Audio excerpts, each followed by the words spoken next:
Mais uma vez, irmãos, bom dia, amém, em Cristo Jesus. Vamos abrir a palavra do Senhor lá em Ezequiel, capítulo 44.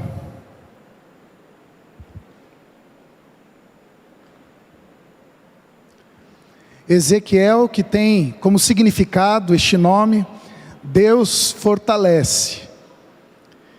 E não podia ser outro nome, porque pelo que Ezequiel passou, o negócio não era fácil não. Ezequiel capítulo 44.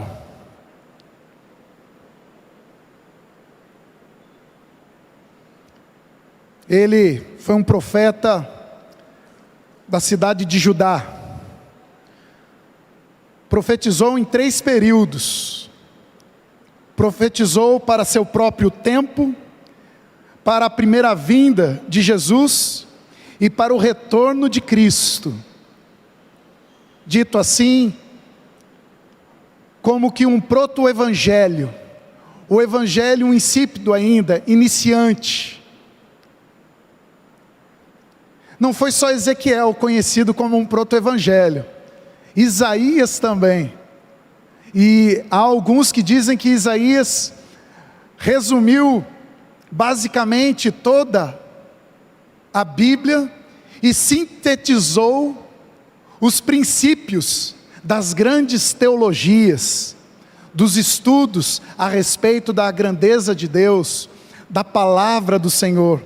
Mas nesta manhã, vamos ficar com Ezequiel, capítulo 44. E eu preciso trazer para os irmãos esse pano de fundo. Nos dias de Ezequiel, o cativeiro e o juízo de Deus, profetizados por Isaías, Jeremias e Joel, estavam acontecendo, estavam ocorrendo. Os juízos de Deus. As tribos do norte já estavam em cativeiro, em 720 a.C. Agora o juízo de Deus estava vindo para o sul, para a cidade de Judá. Isaías e Joel advertiram sobre isso, mas sua mensagem foi rejeitada. Jeremias advertiu sobre isso também, e foi perseguido. As pessoas preferiam ouvir os falsos profetas. Mesmo a profecia acontecendo, ainda assim o povo não se arrependeu. A profecia de Isaías, de Joel, o povo não se arrependia. Eles estavam com os ouvidos abertos aos encantos dos falsos profetas. O cativeiro já estava em andamento. Nabucodonosor invadiu o país 4 vezes. Na verdade, o próprio Ezequiel estava profetizando do cativeiro. As pessoas estavam dizendo coisas como: não é tão ruim assim, vai ficar melhor, será de curta duração, quando na verdade as coisas só pioravam. Os falsos profetas não se arrependeram, e as pessoas, esquecendo que profetizavam falsamente, continuavam ouvindo a próxima profecia falsa. Enquanto isso, rejeitavam o profeta de Deus, Ezequiel. Da mesma maneira que rejeitaram Jeremias anteriormente, Miqueias, Joel e tantos outros. Em Ezequiel, vemos um movimento, uma atitude de reforma no ministério, de reforma na casa, uma revitalização, uma restauração no comportamento e no local onde o povo trabalhava para servir, adorar e prestar em culto a Deus. Podemos até pensar, quando é que fazemos isso em nossas casas? Uma revitalização. Quando é necessário uma restauração nos nossos lares? E por que não dizer nos nossos corações? Não, pastor, calma aí, vai tudo bem, está tudo legal, rompendo em fé. Não é assim? Só que lá no oculto, no nosso mais privado e íntimo dos nossos sentimentos, existem algumas coisas que precisam ser trabalhadas, precisam ser tratadas. E muito provavelmente que não é no estalar dos dedos. Por isso, pensem a respeito de quando se torna necessário uma reforma na residência, uma restauração no seu coração. Pense sobre isso. Pensando sobre isso, então, agora analise as ferramentas e os materiais que precisam, pensando na casa, pensando no apartamento, na residência. Que tipo de material,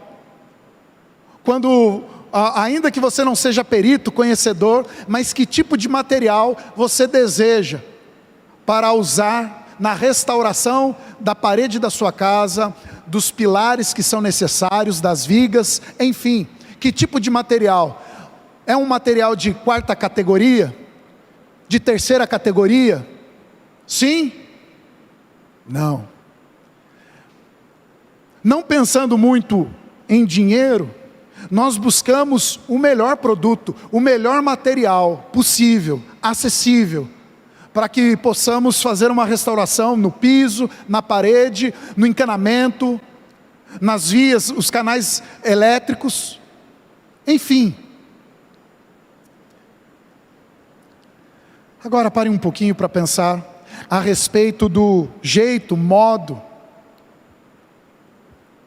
do comportamento da sua vida, do comportamento da sua família, do comportamento da sua igreja, mas não de maneira acusatória, mas sim de uma maneira em que há uma análise em prol, em razão de ajudar, em razão de servir.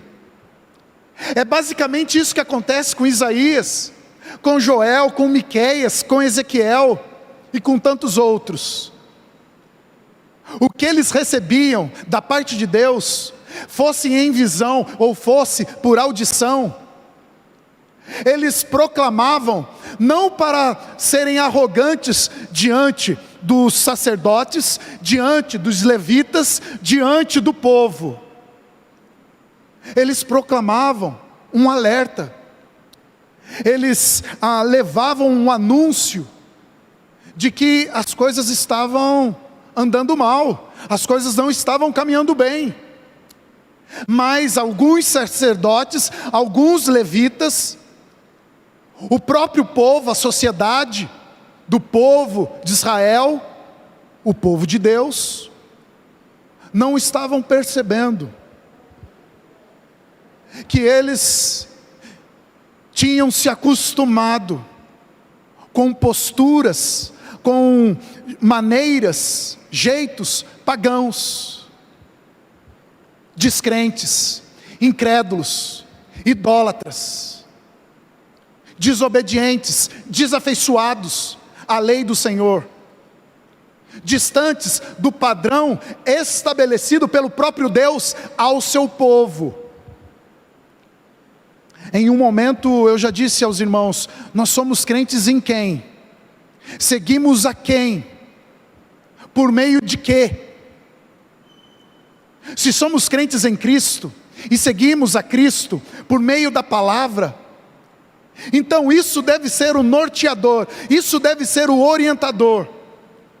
Quer comais, quer bebais, ou façais qualquer outra coisa, que seja para a glória do Senhor. Um bom cristão não fica tanto melindroso, não fica tanto assim, o que eu tenho que fazer, como eu tenho que fazer, é tanto não, é tanto não. Um bom cristão tem a sua mente ligada em Cristo, como diz o apóstolo Paulo em 1 Coríntios, se não me falha a memória, finalzinho ali do capítulo 2, ou do capítulo 3, mas que tem a mente de Cristo. E o profeta Ezequiel, basicamente vai dizer assim, olha, precisamos colocar ordem na casa. restaurar inicialmente o interior. E agora eu não quero refletir meramente numa estrutura, mas quero tensionar aos amados irmãos, conforme a necessidade, para lermos os textos bíblicos aqui em Ezequiel e procurarmos ver, fazer um check-up. Será que eu tenho percebido a importância da palavra de Deus, dos cuidados, do estilo de vida que eu tenho vivido? Talvez precise de uma revitalização, de um conserto. Versículo 6 ao versículo 8, nós vemos o estado que Israel estava, que a casa de Israel se encontrava. Versículo 6 ao versículo 8, de Ezequiel capítulo 44. Dize aos rebeldes, para a casa de Israel, assim diz o Senhor Deus: bastem-vos todas as vossas abominações, ó casa de Israel, porquanto introduzistes estrangeiros incircuncisos de coração e incircuncisos de carne, para estarem no meu santuário, para o profanarem em minha casa.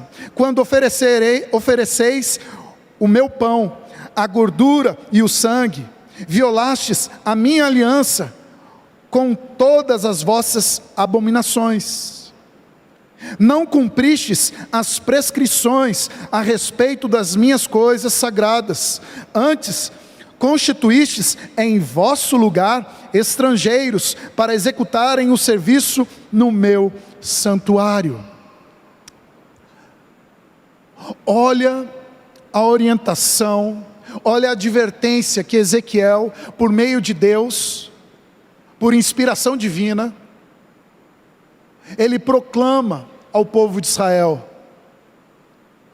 Soa muito semelhante: voz do que clama no deserto, endireitai as vossas veredas no caminho do Senhor. Havia uma desordem no serviço, as coisas estavam bagunçadas, eram feitas de qualquer jeito. O impressionante é que eram feitas.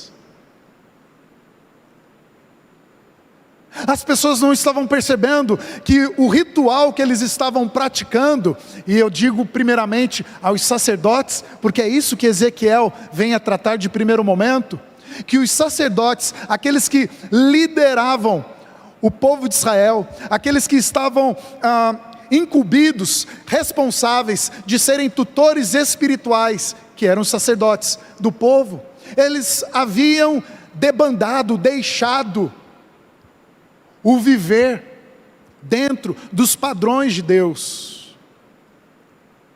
Deixa acontecer, não, tudo bem, o bom é que se realize, deixa rolar, para com isso, para de ser chato. Oxi, vai ser feliz, meu irmão, seja cheio do Espírito Santo, amém? E faz aí, meu. Gente, é pesado, é tenso, porque Isaías, Joel, Miqueias, Ezequiel, João Batista, os próprios apóstolos, basicamente vinham falando e falam até os dias de hoje, por meio do Espírito Santo de Deus, o seguinte: querem servir? Sirvam, mas sirvam conforme o Deus Todo-Poderoso quer ser servido, não segundo os nossos gostos, não segundo as nossas vontades. Mas espera aí, pastor, eu tenho que ter prazer, eu tenho que gostar do que eu estou fazendo. Tudo bem, sim, mas talvez você se encontre como escravo. O escravo não sabe o que faz ao seu senhor, ele tem que cumprir, correto? Um funcionário às vezes não entende os detalhes da empresa, mas ele tem que cumprir a tarefa, correto? Sim. Talvez algumas pessoas vão à igreja sem perceber a grandeza da importância e o privilégio de servir e adorar a Deus, e que não é somente uma coisa momentânea de 40 minutos, 1 hora, 2 horas, mas é que é em todo tempo. Dentro de casa, fora de casa, na igreja, fora da igreja, no trabalho, aonde for. O chamado sacerdócio universal, aquele que em seus dons e talentos procura servir, primeiramente para a glória de Deus, faça-o como sendo feito ao seu Senhor. Mas eu não vou com a cara dele, eu não vou com a cara dela. Meus irmãos, como eu disse para os jovens recentemente, nós não fomos chamados para gostar uns dos outros, fomos chamados para amar uns aos outros. Ezequiel basicamente vai dizer assim: olha, a desordem, a bagunça se instaurou, se colocou no meio do povo de Israel, porque vocês abandonaram os preceitos, a direção. Com o tempo as coisas foram se desgastando, e vocês não se revitalizaram na lei do Senhor, não se revitalizaram no Espírito Santo de Deus. Mas espera lá, pastor, naquele tempo não tinha o Espírito Santo de Deus. Talvez não na medida depois da vinda de Cristo, mas o Espírito Santo também falava aos corações naqueles tempos, e nós temos passagens bíblicas que falam a respeito disso. A realidade é que nós não podemos andar segundo e conforme as nossas vontades.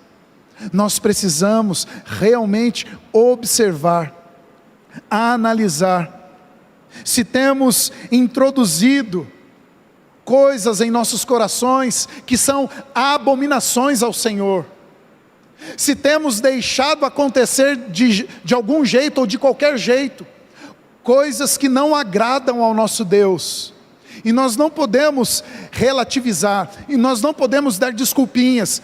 Mas espera aí, isso é tão normal nos nossos dias. Se for algo que nos afastam de Deus, se for algo que prejudique o nosso entendimento, a nossa vida de santificação, isso não é subjetivo, isso não é uma coisa inatingível, isso não é uma coisa oculta, é simples. Tudo que for de boa fama, tudo que for agradável, tudo que for puro, não é verdade?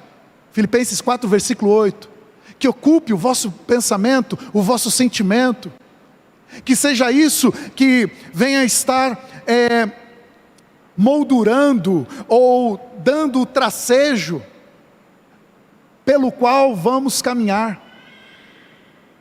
E é por isso que é importante conhecer e ter a mente de Cristo, a palavra de Deus nos corações, nos nossos corações, porque senão não vamos perceber as infiltrações, ou vamos ficar relaxados e nos acostumarmos com coisas que não pertencem a Deus. Achamos que vem dele, mas não é. E há exemplos, e existem exemplos bíblicos a respeito de pessoas que ousaram usar o nome de Deus em vão. Em nome de Deus fizemos isso, em nome de Deus fizemos aquilo. É só lembrar de Arão, correto? O que ele fez antes de aguardar a volta de Moisés do Monte Sinai? O que Arão fez? Não dá, o tempo está passando, a gente está aqui só esperando, não dá não. Vamos fazer o seguinte: traz os pingentes, traz aí as pepitas de ouro, traz aí os pertences de ouro, porque nós vamos criar aqui, em nome de Deus, um bezerrinho e vamos glorificar. Usou-se o nome de Deus, o Criador, mas manchou-se, transtornou-se a maneira de servir a Deus, bagunçou, desonrou. Nós não podemos caminhar, viver de qualquer jeito. Existe ordem na casa, e essa ordem não é estabelecida pelo pastor Helder, não é estabelecido pelo reverendo Hernandes Dias Lopes, não é estabelecido por Augusto Nicodemos, por Lutero, por Calvino, seja por quem for. Esta ordem é estabelecida por quem? Pelo próprio Deus. E quem estabeleceu, fundamentou a igreja? O próprio Deus, Cristo Jesus. É dentro disso que precisamos reformatar, configurar as nossas mentes. Ainda que exista uma inclinação para que nos acostumemos com as coisas erradas, ou que existam coisas que nos atraiam e que nos distanciam da palavra de Deus. Aqui já vai um alerta, para que haja o processo desta restauração, para que haja uma arrumação nesta desordem em que o mundo tem tentado impor sobre os cristãos. Podemos aprender com Ezequiel, o alerta que ele deu ao seu próprio povo, à sua liderança. O verso 9 ao versículo 13, nós vemos a consequência dessa desordem. Vamos lá no versículo 9. Assim diz o Senhor Deus: nenhum estrangeiro que se encontra no meio dos filhos de Israel, incircuncisos de coração ou incircuncisos de carne, entrará no meu santuário. Os levitas, porém, que se apartaram para longe de mim, quando Israel andava errado, que andavam transviados, desviados de mim, para irem atrás dos seus ídolos, bem levarão sobre si a sua iniquidade. Contudo, eles servirão no meu santuário, como guardas nas portas do templo, e ministros dele. Eles imolarão o holocausto e o sacrifício para o povo, e estarão perante este para lhe servir. Porque lhe ministraram diante dos seus ídolos, e serviram a casa de Israel de tropeço, de maldade. Por isso, levantando a mão, jurei a respeito deles, diz o Senhor Deus, que eles levarão sobre si a sua iniquidade. Verso 13: não se chegarão a mim para me servirem no sacerdócio, nem se chegarão a nenhuma de todas as minhas coisas sagradas, que são santíssimas, mas levarão sobre si a sua vergonha e as suas abominações que cometeram. A consequência da bagunça, da desordem, foi o afastamento dos maus servos, e também a rejeição dos intrusos. Apartai-vos eles, retirai-os da minha presença, da presença de Deus. Porque a maneira como eles estavam realizando, fazendo as coisas, não estavam em concordância, em respeito às prescrições que Deus tinha dado ao povo de Israel, aos sacerdotes, à liderança. Meus irmãos, o cenário é bem tenso, é bem complicado. Sabe aquela coisa de deixar no automático? Sabe a ideia de deixar no automático? Deixa rolar. Naquele período, os servos que cuidavam do templo, eles se permitiram se envolver com costumes que desonravam a Deus e que contaminavam o povo. Só que o povo também vinha se acostumado. Parecia que não existia alguém que olhasse assim: ei, calma lá, tem algo de errado. Algo de errado não está certo. Tem alguma coisa fora do lugar. Aí vem aquela outra voz, né? Ah, peraí, não existe perfeição. Nós podemos até entender que somos falhos, mas nós não podemos nos acomodar, nos conformar com a imperfeição, com o pecado. É por isso que eu gosto de ler a Bíblia. Por isso que eu percebo grandes riquezas em pequenas palavras que o apóstolo Paulo diz muitas das vezes: admoestai-vos uns aos outros. Mas quem que gosta de ser admoestado? Levanta a mão. Quem gosta de ser exortado? Difícil, né? Agora, se nós encucarmos, lembrarmos que a admoestação só nos vem para ajeitarmos, arrumarmos, consertarmos aquilo que precisa, nós não seríamos e nem seremos arrogantes de quando alguém vem nos chamar a atenção, porque quando faz com bondade, e se o faz, precisa fazer em bondade. Gálatas capítulo 6 fala muito sobre isso, não é verdade? Aqueles que se julgam espirituais, que exerçam então com toda a longanimidade, com toda a paciência, com toda a benignidade, e vede para que não tropeceis também. Enfim, a consequência foi o afastamento. Mas será que hoje precisa de afastamento? Depende, meus irmãos. Depende da história, depende do contexto, depende dos sinais, do fruto de arrependimento. Tem muitas coisas. Nós percebemos aqui que mesmo num momento trágico, Deus ainda pegou e falou assim: olha, os levitas vão carregar a culpa da iniquidade, do pecado, do erro. Mas ainda assim, contudo, eles poderão servir nas escadarias, nas portas da entrada do templo. Eles vão deixar de fazer tudo aquilo que eles faziam antes, mas contudo, vão fazer isso ou aquilo, mas dizendo aqueles que pertenciam ao povo de Deus. Até nisso nós percebemos grande misericórdia do Senhor, para com aqueles que porventura, por algum momento, algum tempo, debandaram, se afastaram da fidelidade a Deus. Ordem na casa, restauração interior. A desordem tinha sido percebida. O povo não estava servindo de maneira digna do Evangelho de Cristo. Mas eles não tinham Cristo, mas eles tinham Deus.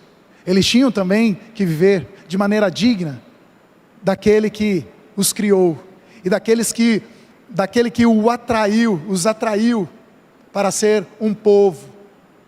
Antes escravos, agora sois raça eleita, sacerdócio, como está lá em Crônicas, não é verdade?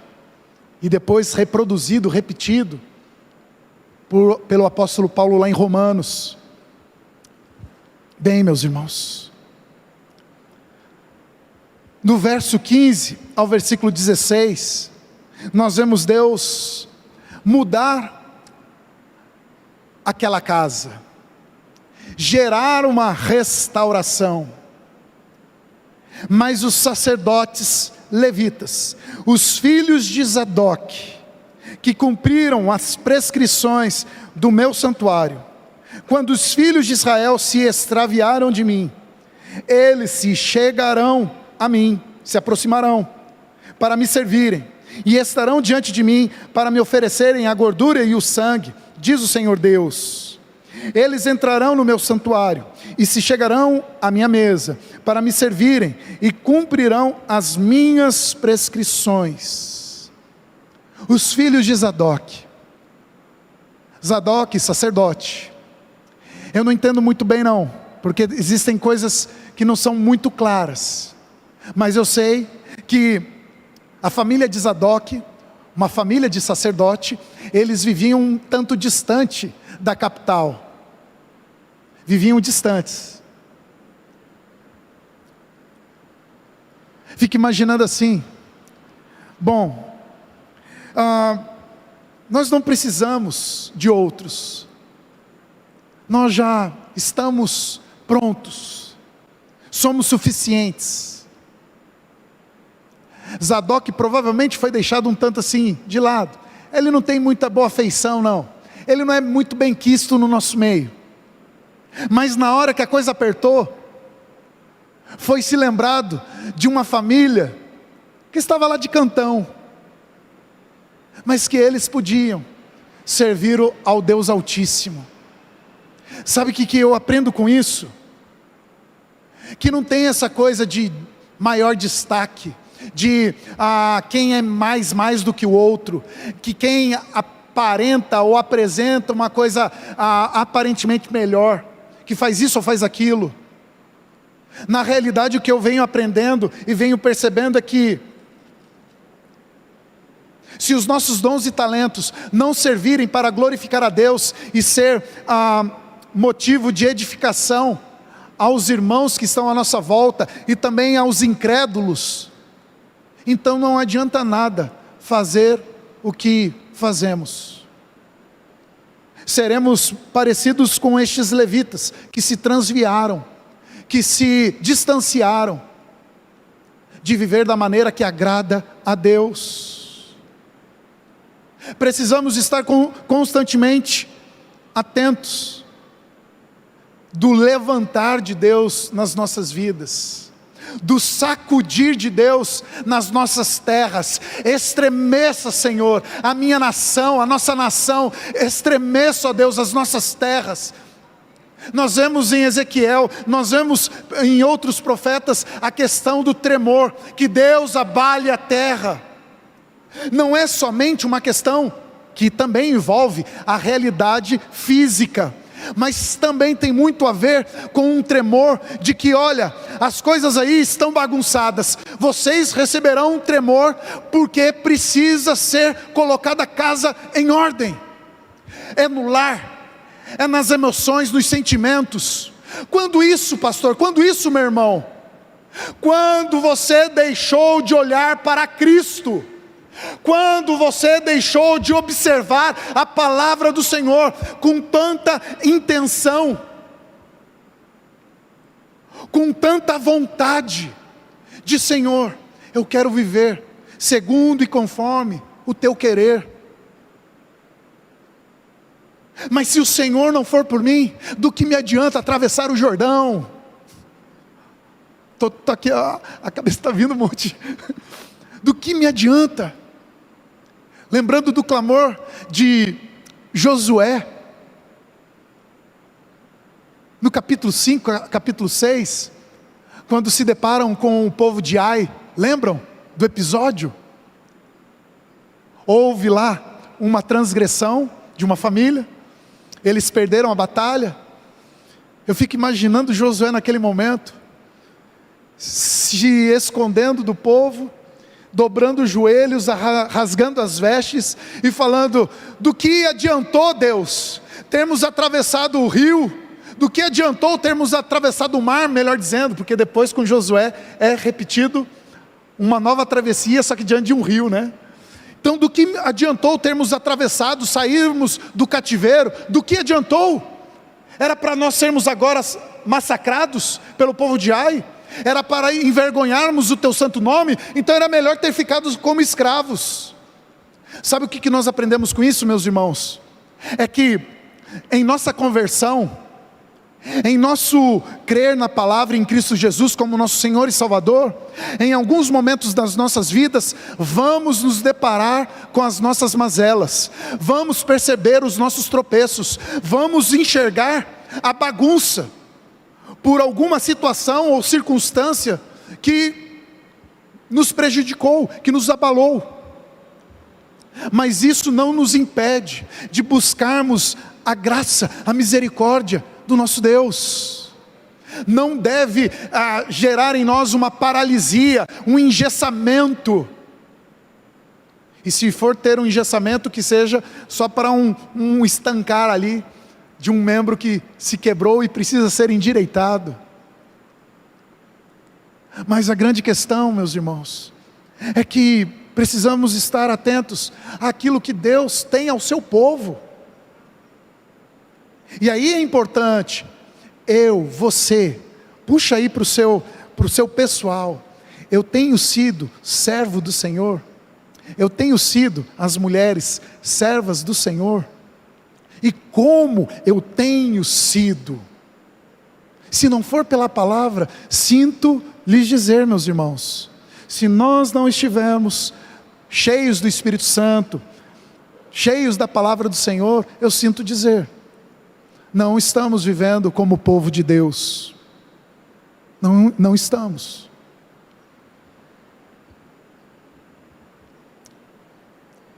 O verso 23 vai trazer: a meu povo ensinarão a distinguir entre o santo e o profano, e o farão discernir entre o imundo e o limpo. Os sacerdotes, filhos de Zadok,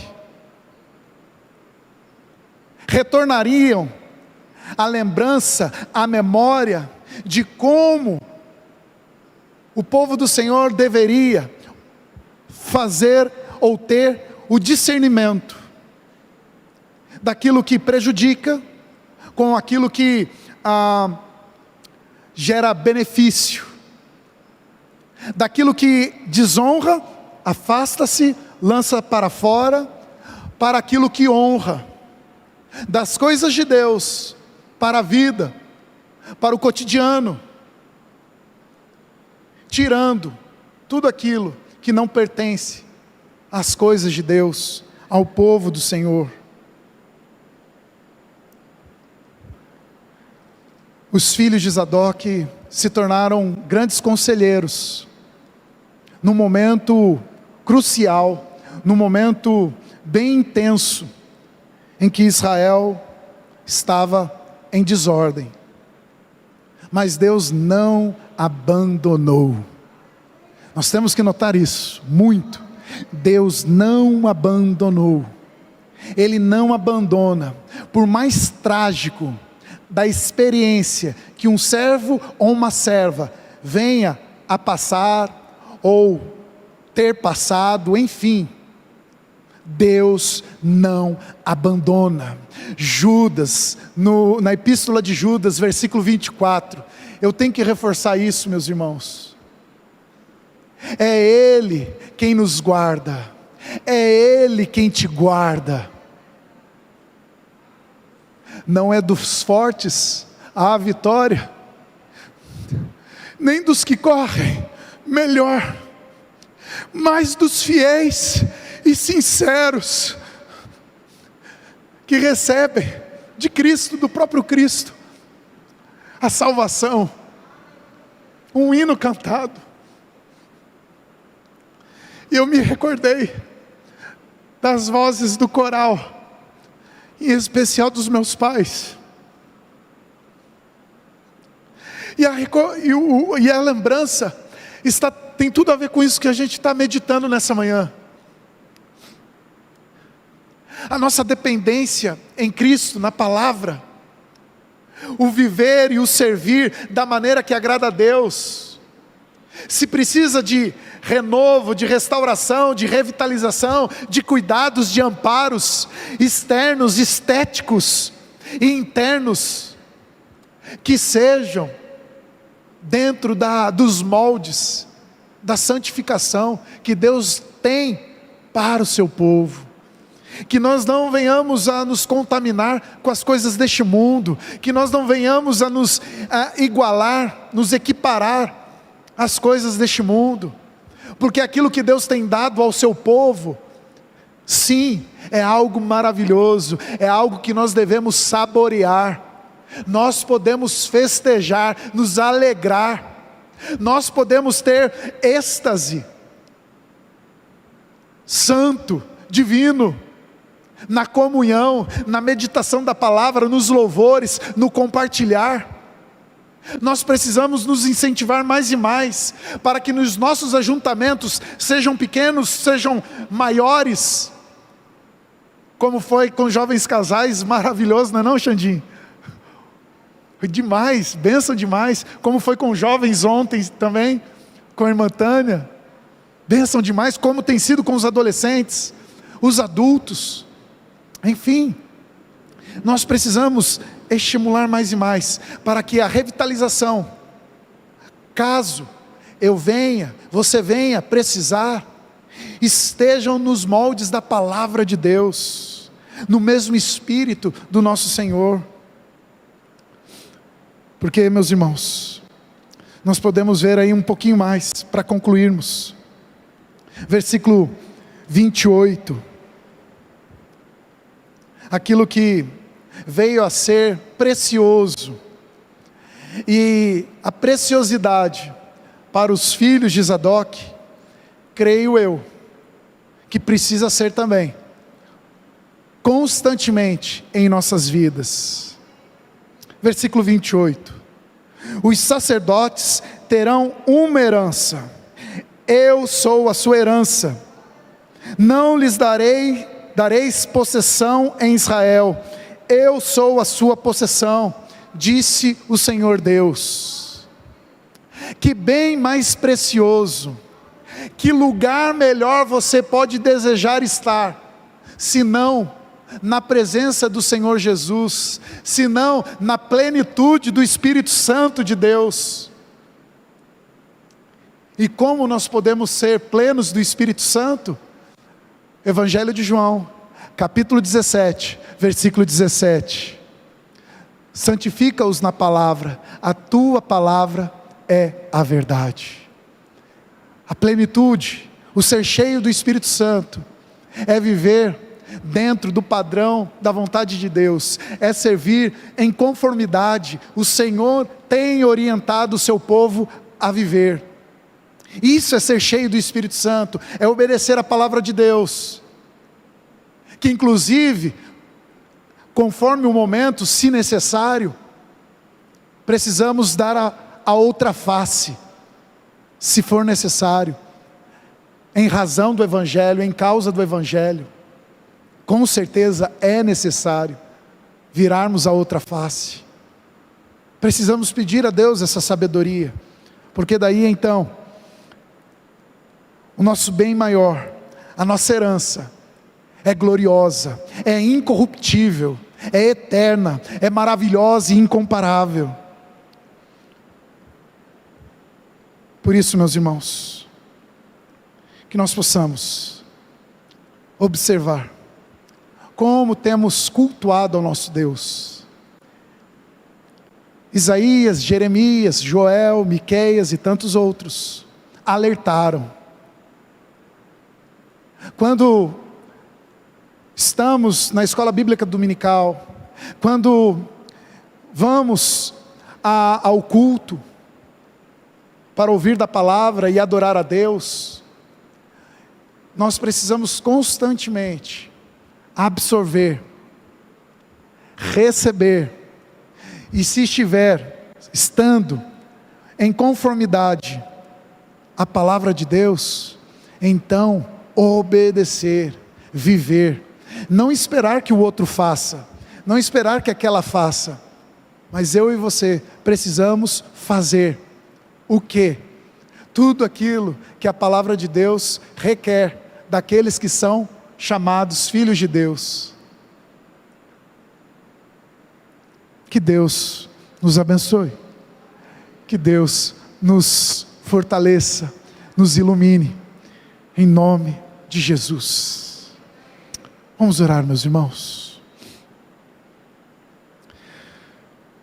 Bondoso eterno Pai, louvado e exaltado é o teu santo nome.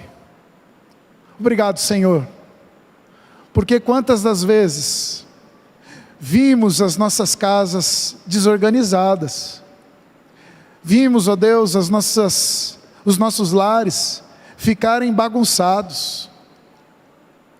Obrigado, ó Deus, não por estes acontecimentos propriamente, mas porque quando ocorreu, e se vier a acontecer, te louvamos, ó Deus, porque o Senhor não nos desamparou e não nos abandonará.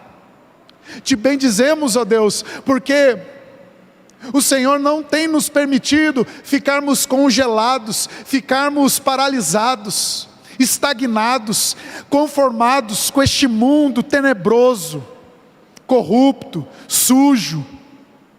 Que a tua santa palavra, ó Deus, venha nos revigorar, que o teu Santo Espírito, ó Deus, nos dê esta condição de vivermos de maneira que agrada ao Senhor, por meio da fé, de maneira digna do Evangelho de Cristo Jesus. Tão somente toda a honra, toda a glória ao teu santo nome, não a mim, não a nós, mas sim ao teu santo nome, toda a glória, porque ao Senhor pertence a majestade, o poder, é do Senhor, ó Deus. E nós, ó Deus, nos alegramos, porque vem de Ti, vem de Ti este alimento para as nossas vidas. Que toda a nutrição nos dê as condições de servirmos, vivermos de maneira que Te honre. Assim oramos, em nome de Jesus Cristo. Amém e amém, meus irmãos. Que Deus nos abençoe. Logo mais às 19 horas estaremos aqui juntos, adorando e sendo edificados na palavra do nosso Deus. Um bom domingo, um bom descanso a todos. Amém?